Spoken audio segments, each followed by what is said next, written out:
O sancta simplicitatis!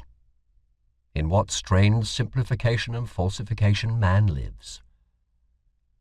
One can never cease wondering when once one has got eyes from beholding this marvel. How we have made everything around us clear and free and easy and simple. How we have been able to give our senses a passport to everything superficial. Our thoughts a godlike desire for wanton pranks and wrong inferences. How from the beginning we have contrived to retain our ignorance in order to enjoy an almost inconceivable freedom, thoughtlessness, imprudence, heartiness, and gaiety. In order to enjoy life. And only on this solidified granite-like foundation of ignorance could knowledge rear itself hitherto. The will to knowledge on the foundation of a far more powerful will, the will to ignorance, to the uncertain, to the untrue. Not as its opposite, but as its refinement. It is to be hoped indeed that language, here as elsewhere, will not get over its awkwardness, and that it will continue to talk of opposites where there are only degrees and many refinements of gradation. It is equally to be hoped that the incarnated tartuffery of morals, which now belongs to our unconquerable flesh and blood, will turn the words round in the mouths of us discerning ones. Here and there we understand it, and laugh at the way in which precisely the best knowledge seeks most to retain us in this simplified, thoroughly artificial, suitably imagined and suitably falsified world.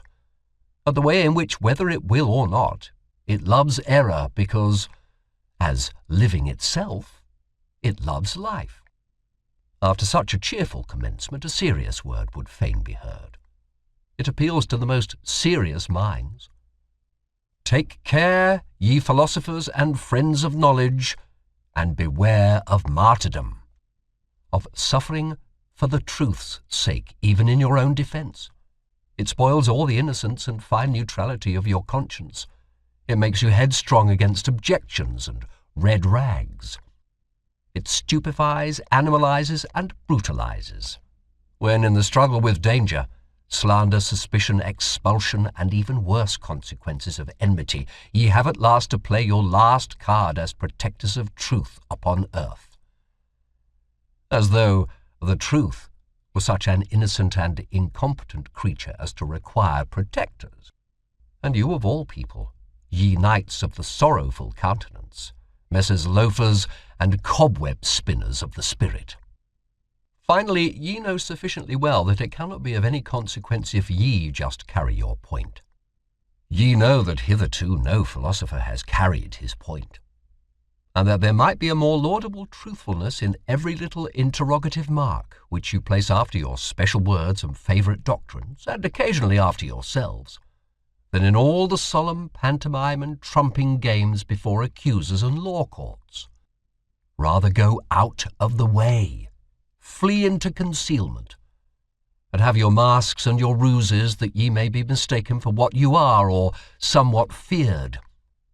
And pray, don't forget the garden with golden trellis work, and have people around you who are as a garden, or as music on the waters at eventide when already the day becomes a memory. Choose the good solitude, the free, wanton, lightsome solitude, which also gives you the right still to remain good in any sense whatsoever. How poisonous, how crafty, how bad does every long war make one which cannot be waged openly by means of force.